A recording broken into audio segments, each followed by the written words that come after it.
तपाईँको मोहनदेव ताजपुरिया भन्नुभयो होइन? हजुर। पहिला पनि जचाउँदै हुनुहुन्थ्यो नि?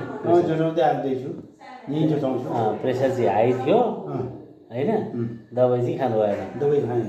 करेलाले ठिक गर्ने चाहिँ कोसिस गर्नुभयो तर करेलाले गरेन। करेला यो भयो कि भएन मैले चेक गर्दै आउँदैछु कि हुन्छ भने खानु परेन दबाई। त्यो करेलो फेरि तेलमा तारेर हजुर अनि त्यसपछि नुन धेरै हालेर मिठो बनाएर खानु होला नि त। तेल हालेको छुइनँ, नुन पनि हाल्दिनँ खासै। ठिक अब हेर्नु, करेलाले सामान्य अलिअलि तितो त्यसको यस्तो हुन्छ क्या करेलो भनेको चाहिँ नि त कति खाँदा कतिकालाई गर्छ होइन? अब करेलाले ठ्याक्कै प्रेसरै कन्ट्रोल गर्छ भन्ने पनि लेखेको कहीँ पनि थाहा छैन हामीलाई होइन? अब त्यसको डोज पनि हुँदैन। डोज हुन्छ त औषधिको? यदि 5 mg खाने 10 mg खाने भन्ने हुन्छ नि, त्यसको करेलाको डोज कति mg हो थाहा छैन होइन? त्यस कारणले गर्दाखेरि दालसँग त्यो करेलाको यो तरुवा बनायो, दालसँग भातसँग मिलाएर खायो। त्यस कारणले गर्दा त्यो करेला सरेलातिर लाग्नुभन्दा यसको के छ भने नि मुख्य कुरो प्रेसर हाई हुनु भनेको हाई भएर यो एउटा साइलेन्ट किलर डिजिज पनि हो। यसले तपाईँलाई टाउको पनि दुखाउँदैन होइन? अरू काहीँ केही गर्दैन, तपाईँलाई केही भयो जस्तै लाग्दैन, तर मान्छे फ्याट्टै मार्न सक्छ यसले। भनेपछि साइलेन्ट किलर होइन? कुनै चिज दुखो होइन, रिङ्गट लाग्यो भने पो लु है मलाई बिराम लागेछ भन्ने थाहा हुँदैन। केही नभइकन लड्यो भने के हुन्छ? त्यस कारण तर बढी भयो भने चाहिँ मेरो यहाँ घुचुक दुख्छ त्यस्तो हुन्छ कसैलाई कि। तर धेरै जसोलाई चाहिँ कुनै लक्षणहरू देखिँदैन, चिन्हहरू देखिँदैन। त्यस कारणले गर्दाखेरि यसलाई साइलेन्ट किलर भन्छ। तपाईँले के गर्नु पर्यो भनेदेखि अब अहिले खानेकुरामा पनि कन्ट्रोल गर्नु पर्यो। म यो प्रेसर अघि हेऱ्यो नि, फेरि एकपल्ट हेर्नु है म त करेला खाएँ हात खुट्टा यस्तो पो भइहाल्छ, लुलो भइहाल्छ।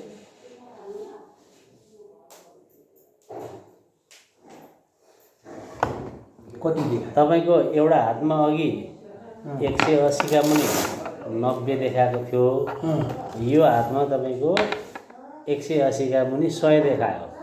180 नै माथिको देखायो। माथिको 180 फिक्स। यसको मतलब तपाईँको प्रेसर निकै बढेको छ। अब करेलाले काम दिँदैन होइन? अब औषधि सुरु गर्नु पर्यो। त्यसमा के गर्नु पर्यो? खानपिन पनि बार्नु पर्यो, नुन कम गर्नु पर्यो, चिल्लो कम गर्नु पर्यो। तपाईँको उमेर कति भन्नुभयो अहिले? 53। कम्तीमा 53 मिनट दिनमा पसिना निस्किने गरी हिँड्नु पनि पर्यो। अहिले एउटा के छ भने एक्सर्साइज कम छ। एक्सर्साइज कम छ। मर्निङ वाक त्यो पनि आनन्दले होइन, एकदम गाडी छोटो कि जसो गरेर चाहिँ छिट्टो हिँडेर पसिना छुट्ने गरी कम्ती नै 50 मिनट 1 घन्टासम्म चाहिँ हिँड्नु पर्यो। अनि त्यति तपाईँ हिँडेर आएपछि शरीरबाट पसिना जान्छ, नुनको मात्रा पनि जान्छ होइन? अनि त्यस कारणले अलिक ब्यालेन्स गर्छ। अनि औषधि खाने नियमित खानेकुराहरू चाहिँ अब 180 देखायो। हजुर 180 देखायो गजबले देखायो त।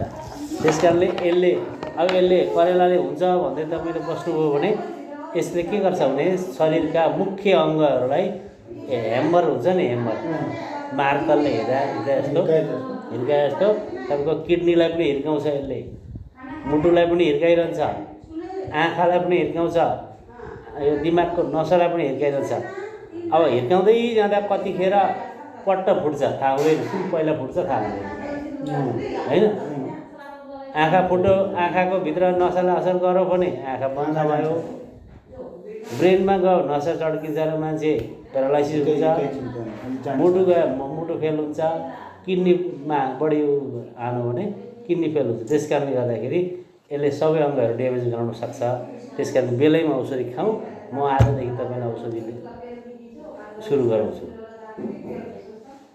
कुरो बुझ्नुभयो नि? कि खानु न दिन 180 पुगिहाल्यो। किनभने यता हेर्नुहोस्, मानु 180 भयो, त्यो खाँदा यो औषधि खाइसके पछाडि त प्रेसर त कन्ट्रोल गरायो नि त होइन तपाईँले तपाईँले फ्याट्टै लडाइहाल्ने चान्स कम भयो। खानपिनमा पनि कुनै दिन झुकेर अलिकति कडा खाइएछ भने पनि केही फरक पर्दैन, हो कि होइन? अब तपाईँ फ्याट्टै लडेर हस्पिटल लगेर उपचार गर्नु पर्यो भने 2-4 लाख रुपियाँ सकिन्छ, होइन? अब तपाईँले अब यही औषधि खानुभयो भने 2-4 लाखले त तपाईँको त्यति पनि लाग्दैन। बाहिर किनेरै खानुभयो भने पनि 20-25 हजारको औषधि तपाईँलाई टन्नै पुग्छ, होइन? अब त्यो यी औषधिहरू त यहाँ हाम्रो हेल्पसमै पाइन्छ, फ्रीमै पाउनुहुन्छ। त्यस कारणले गर्दाखेरि औषधि खानु अङ्गहरू जोगाउनु, हो कि होइन? आफ्ना शरीरका महत्त्वपूर्ण अङ्गहरूलाई जोगाउनुपर्छ है। ल कुरो भयो नि, यहाँ औषधि दिन्छु। यो औषधि तपाईँले दिनमा एकचोटि सुत्ने बेलामा ट्याक्क खाना खाने बित्तिकै खाइहाल्ने, अनि त्यस पछाडि नुन कम गर्ने। तपाईँको परिवारमा सबैलाई हुने दाल सब्जी अचारको नुन धेर हुन्छ तपाईँलाई, होइन? होइन, त्यो मैले कन्ट्रोल गरिसकेको छु। अरूले बनाएको सब्जीमा जसलाई नुन लाग्दैन नुन थपेर खान्छ, तर मेरो यो हुन्छ ठिकै हुन्छ। तर त्यो कन्ट्रोल गर्दा मात्रै पनि भएन तपाईँको, हेर्नु है, भएन बढेको छ त। मेरो लागि अलग्गै करेला बनाइदिन्छ। अनि करेला पनि बनाउनु, नुन कम गरेर करेला पनि खानु, औषधि पनि खानु।